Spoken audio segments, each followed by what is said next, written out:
भारत देश, जिसके उत्तर में हिमालय है तथा दक्षिण में समुद्र, और इसमें रहने वाले हम सभी भारतीय आए थे। नमस्कार।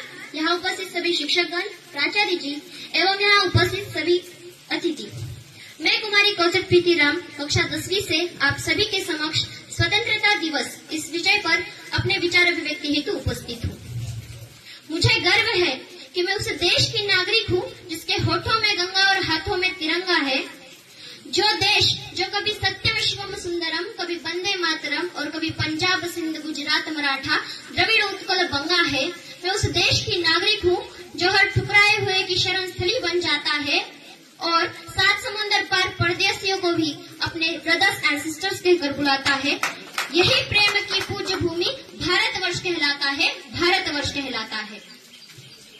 हम अपनी जान की दुश्मन को भी अपनी जान कहते हैं, हम अपनी जान की दुश्मन को भी अपनी जान कहते हैं और मोहब्बत की इसी मिट्टी को हिंदुस्तान कहते हैं, हिंदुस्तान कहते हैं।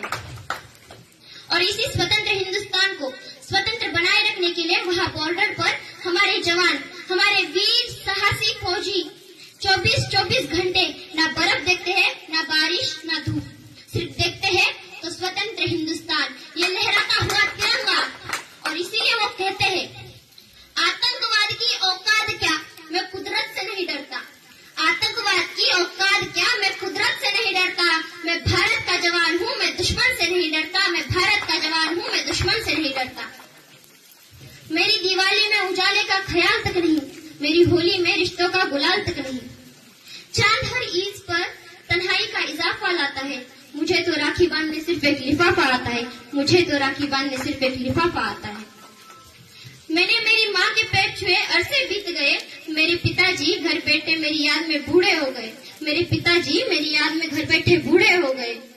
मैंने सहूलियत का गला घोटा, अपनी जरूरत नकारी है। मैंने सहूलियत का गला घोटा, अपनी जरूरत नकारी है। और अपने वतन के लिए, अपने देश के लिए मैंने अपनी जान तक वारी है, अपनी जान तक वारी है।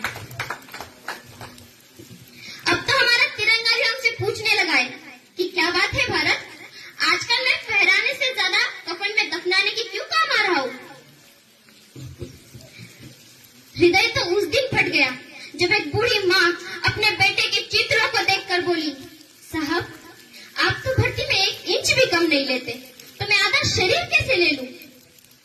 महोदय, आज इन मानवाधिकारों के कारण इन आतंकियों के आंखों की नापनी हंसती है और मेरे शहीद जवानों के आंगन की तुलसी रोती है।